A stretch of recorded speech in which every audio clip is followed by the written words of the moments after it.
The whole gang's here. Oh God, he's got some weight. I need some scales. He's bigger than the table. So he's been on ice all day. Now the fun begins. We gotta cut him up. The boys are so excited. No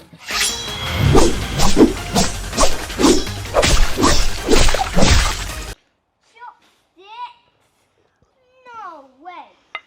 Got some soy sauce. So we made some sashimi. It is dinner time, and it's only fitting that we use some chopsticks.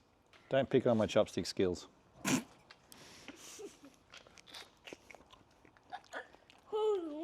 Yum. Come here, Thomas. Let's see if we can get it to you with a chopstick. Have a bite.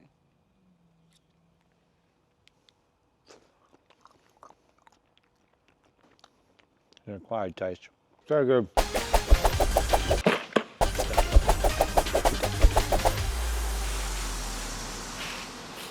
If you're buying tins of tuna, there's like a year's supply here, so. All right, so I've got our tuna we've cut out yesterday. Been in the fridge, keeping chilly. Let's get into it.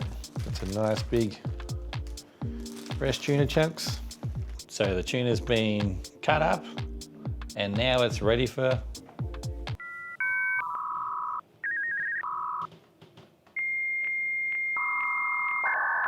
Chef Timing, come over here. You can come get involved. See, look at that one.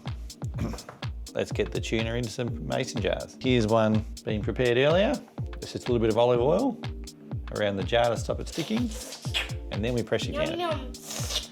He loves a bit of cooked tuna, clearly. So we're gonna make some flavour today. We're gonna do chili. Yeah, chili. And what's that? Lemon. We're gonna do lemon and pepper. We're gonna try some lime. Yeah. And chili. And we'll do some... I think I don't want chili.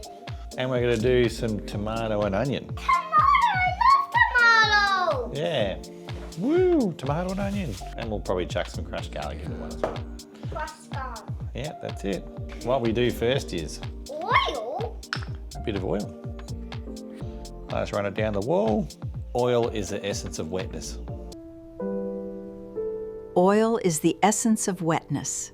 Make it a bit easy for Thomas, and we will put it in front of him so we can reach. Thank you.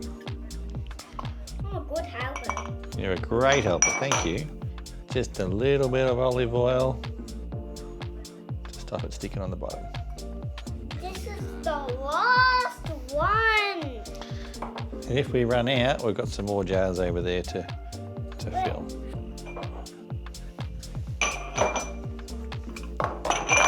Put them back on there. Because we're going to do this many, we'll fill the canner up, and if we've got some more tuna in space, we'll make some more, okay? Wash my hands for the tuna. Can you get the salt for me, please? So I'm just going to cut it up into some more Pieces. manageable size pieces, just so they can fit in the jars better. Yummy. I'm 4 years old. This is Thomas, and he is 4 years old. I can use knives now. You're allowed a butter knife to butter your bread, and that's about it. Like with all preserving, you don't want to overfill your jars. You need a good headspace, normally about an inch. I always leave just past the bottom of the thread area. We might leave a little bit more headroom for adding our flavours. Put your hand normal. Turn around, like this, face forward. Hold your hands like this. All right. Now, grab a bit of tuna. Drop it in the jar. Ta-da! Easy. Can't do it normally, just chuck it in there. There you go. Oh, look at that yummy bit. Come on, chuck it in. Just be careful not to try and not touch the sides. Pretend you're playing operation. I've got my little helper here, helping me preserve my tuna. Thomas always wants to come fishing. He's not big enough to go offshore yet. This is a really good piece. Oh, that's a really yummy piece. They would pay top dollar for that in Japan. Oh, this is a really good piece. They're all really good bits, buddy. What? Just for that? Well, I eyeballed that pretty good. Well, that is the tuna chopped and put into the jars. Now for some flavours. Jars are full. We're going to do 3 recipes. Careful, don't put your fingers in the way. Careful, very good, very slow. Don't critique my kitchen skills. Now, ready for some flavouring. Got some tomato and onion. Lime. And lime, but we're going to stick with tomato and onion first. How many are we going to do? 2. 2. We've got 6, we've got 1 extra. Lemon and pepper is really good, so we might do 1 extra lemon and pepper. So we'll start with tomato and onion. And all you do is sprinkle on top. And the biggest thing with these is let it sit there for long enough. Normally takes at least 4 to 5 weeks for it to soak in. Some will be more flavoursome than others. What flavour's next? Lemon. You want to try a lemon? That's getting interesting.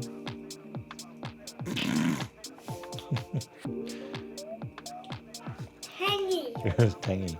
Seeds out. I'm literally just going to get some pepper first. So you know how to do it? You turn it upside down, like this. Alright, I can do it. I can do it. Make sure you're over it. Alright, I can do it. I'm going to chuck a lemon on top. Yummy! Alright, so chuck a bit of lemon on top. One thing that's very important, all the stray pepper, I've got to make sure you wipe it off the rim because it will stop the lids from sealing. 10 hours later. Now, a piece of lemon. That one's going to be spicy.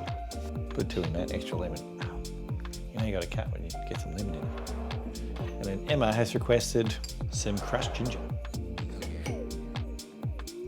Put it there. That's going to be mummy's. Then put lemon on top. It's got pepper, all right. Next.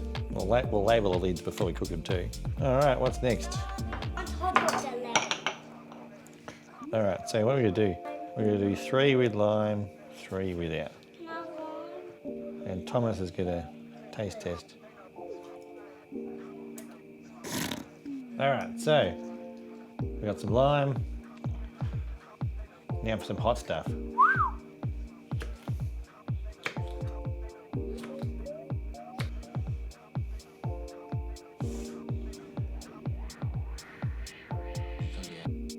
Well, these are the mild chilies. Mild. Make me sweat just cutting it up. All right, let me get a new battery. New battery. All right, so I'm gonna throw a couple of limes in. I've acquired a whole crew to help me do this. So one of the most important steps with any kind of canning, clean anything off the rim. So you don't have any oil, bits of salt, 10 tons of pepper from when Tom was doing the pepper. It's got to be all wiped off, so there's nothing on the rim. It's going to stop you getting a seal. What's that? Capsicum? Sure is capsicum. No, it's chili, isn't it? Chili? Oh, yuck. Who would have chili in their tuna? I'll leave you to it. Be careful, they'll make you look like an idiot on YouTube. Kate, everybody, as I've been calling him lately, hot rod. I've wiped all the rims. Now I'm going to put lids on. All right, let's get the lids on. Got my little helper. Just have giving them a quick inspection, one at a time. Inspecting the lids for any scratches, imperfections that might affect our seals. All right, can you pass me the bands? Pass me the circles.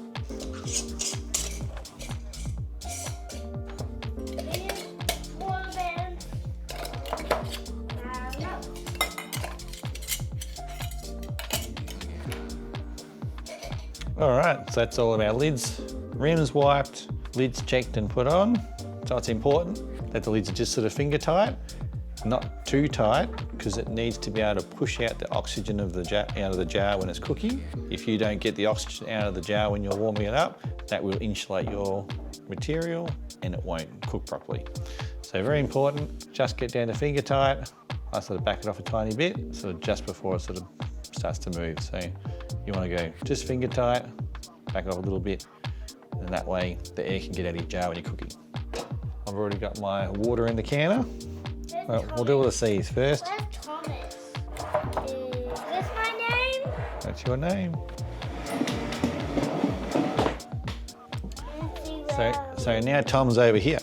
So be careful. Stop, I've got to check the lid. Be careful, don't tip it up, it's got to stay up the right way. Hold it by the bottom.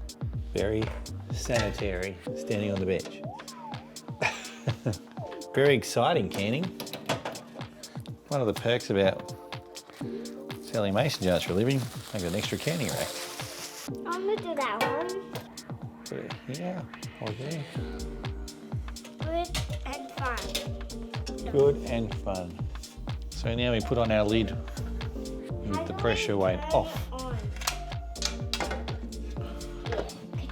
All right, so our jars are in. Our induction cooker's on and kicking ass, so it's gonna be hot in no time. Yeah. Yeah, we're gonna wait for it to heat up. Then once we let it warm up, we're gonna let it vent its steam for a good 15 minutes. Once the steam starts coming out, so this will purge all of the oxygen out of all the jars and the canner. You can't have any oxygen there because that will insulate your food and then it won't cook properly. So we're gonna make sure we make it nice and hot, get all the oxygen out before we put in our pressure weight. Once we get it up to pressure, 11 psi, we're gonna run it for about 35 minutes. Most guides you read say cook it for 110 minutes. They do come out a bit like a hard hockey puck, which is very nice. So being such a small jar, everything heats up fairly quickly. It's obviously important to smell your food before you eat it to make sure it hasn't gone bad or anything. This is a 15 psi weight. So once it gets up to 11 psi, we'll adjust the heat setting until it's the right temperature to maintain our 11 to 12 psi. And that's it. Once the cooking time's done, we'll shut it off, let it cool back down to 0 psi, and then we can either leave the jars in there to cool or we'll put them out the bench. Thomas is gone now, distracted, chase the cat. So it's very important to let your jars sit for at least 5 to 6 weeks. It's for all the flavours to get through the tuna. Our friend John the tuna man, he says it hasn't been out for a year and the flavours have really gone through everything. So when you're like me and finally catch a tuna, this is one way to make yourself a snack that lasts on the shelf. And that's really it, isn't it, Thomas? Good job cooking. That's good, isn't it? We have tuna for a year.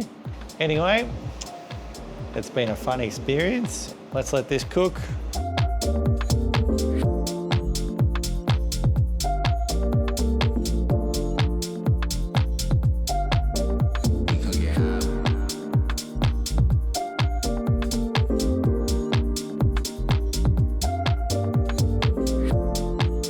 Every single jar is sealed.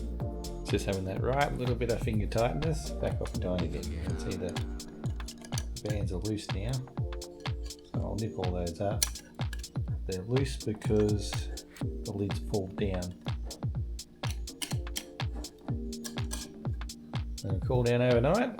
They've had time to infuse the flavours through it. Thanks for watching. What do you want me to do next? Comment. See if I can embarrass myself another solo trip catching something else. See what else I could lose over the side in the onslaught. Till next time.